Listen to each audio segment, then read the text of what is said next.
What's up, everybody? Thank you for joining us today. In this video we're going to be transplanting baby okra into big pots. Check it out.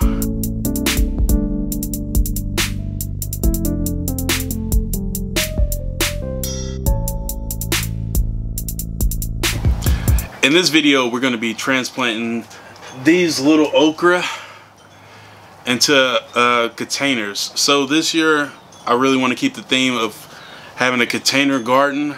I think it's the easiest and most effective way for most people to really dip their toes into growing. And a container garden is efficient, and you don't need a lot of space to really pull it off, or a lot of grounds. I mean, like I said, you could plant these pretty much on your patio if you wanted to. Today we're going to be planting Clemson spineless okra. This variety grows to be about 4 feet. At least that's what it says on the sticker. I've seen them grow up to like 6 feet tall. They are big plants. They grow a massive amount of okra, and for me that just sounds like a lot of harvesting. I can't wait to get to it, but I want to tell you first, I want to tell you a little story that I have with my wife with okra. Now, we didn't grow up eating a lot of okra, at least not in my house, and Key definitely didn't eat a lot of okra growing up. Normally when we got okra, it was fried. So so we were really, like, when we first started, when we first got married, we tried to eat really healthy, because I think the first year we ate a lot of pasta. The following year we gained a little bit of weight, you know, that comfort weight, and Key goes, let me just start making healthy meals for you. So she sauteed up me some okra, and I promise you, it tastes great, but it was slime. It was, yeah, she didn't eat none, but I ate it. It tastes great, but I can only deal with so much slime. This year, the way we want to try to prepare the okra, since okra gives off a lot of, okra plant produces a lot of okra. What we want to do this year is try other fresh ways of doing it. So if you know of a way that we can make this okra, list it down below, because we're trying to stay away from frying it. I think pickling it is a good suggestion right off the bat. But any other ways of preparing it, list the comments down below. Now let's get straight into transplanting this okra. Okay, so we're over here at the shed where I have my container mix. If you guys want to see how to make your own container mix, I have a video I'm going to link up above. But this is the same stuff of 3 equal parts black cow, peat moss, and the cheapest potting mix you can add or you can find. So the first thing I want to do is I really want to hydrate this. I have this 5-gallon bucket. The holes are already drilled in for drainage, and I'm going to pre-soak this. So all I'm going to do is let it flood, just like every other video I've done in the past. Just going to flood it up real nice and let it drain. Now my holes in the bottom are 3/4 inch, so they allow for really great fast drainage. That way, whenever you water your plants, the moisture or the water isn't staying on the roots and rotting the roots out, especially for the people who are growing root vegetables.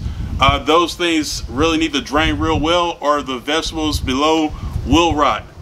So I got this draining. I'm supposed to wait 15 minutes, but really you could just start right away. What I'm going to do is I'm going to take, well, let's talk about how high I have my dirt first, or my container mix. As you can see down there, I have it a little above halfway full. Now the reason for this is because these little vegetables, they grow really tall, but they're really skinny. I mean, they're like NBA players back in the 90s. You know, you could push those guys over. Well, they have pretty big feet. You probably couldn't push them that easily, but you can push these things over really well. And in Texas, or at least the area that I'm in, it gets really windy. So this bucket and this extra space is going to work as a wind barrier for me, a little protection as these plants start to gain their roots and get real thick and bigger. It's kind of going to help them stay away from the wind, or stay out of wind long enough, just for safety. That's all the reason it's for, so these crops can do the best, have the best fighting chance they can. So all I'm going to do with these is I'm going to squeeze the side just like you would any other time. First, dig a hole. This seems about right. Squeeze the sides, really loosen up, and what my index finger and my middle finger, I want to protect the plant, and then I just want to flip it over. So what we're doing is we're not going to ruin the roots. We're not really wanting to disturb anything. We're just going to try to keep this whole thing together so the roots aren't being messed with or destroyed or exposed too long to the light. And then we're going to try to get it in the center. So that looks about center to me. And all I'm going to do is pull in and compress. I need a little extra dirt. If you can see down here, you can see that drainage. I have it sitting on 2 bricks so it could drain a little bit faster. But all I want to do now is just build up just a little. I'm not trying to cover the plant. I'm just knowing that it's compressed a little bit. I just want to apply a little bit more of this container mix under it. All right, so just trying to get it nice and even. Now, there's other things that you can do to give yours a better fighting chance. One of the things is you can also add in your own, what do you call that stuff?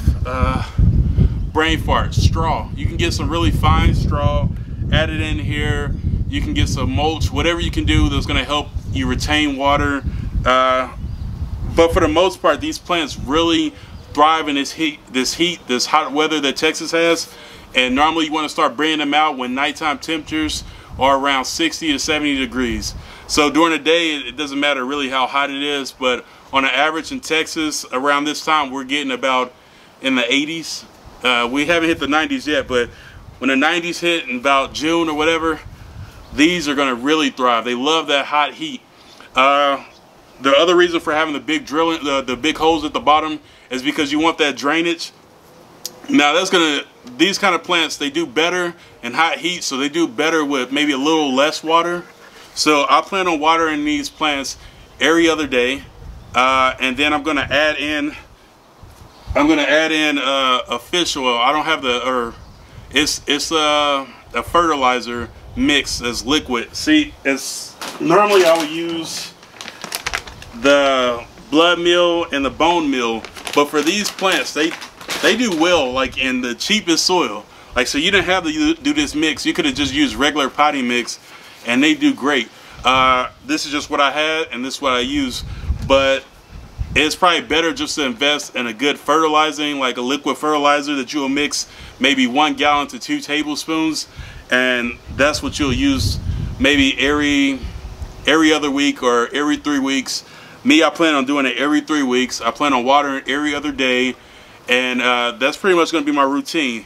But like I said, these are very hardy. They will last. They will survive. Trust me, it's hard to kill them. You could toss scraps into somebody's backyard and bless them with okra, but we want ours in containers. So this is pretty much how it's going to look, and they grow very rapidly. I think the time for when I can start harvesting is going to be like 60 days.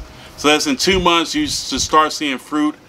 But that's pretty much it for the okra. Guys, if you found this video to be helpful, go ahead and like, subscribe, and leave a comment down below. Let me know what else you want to see me grow in my garden. This is Savage Garden. I'm Eric. We out.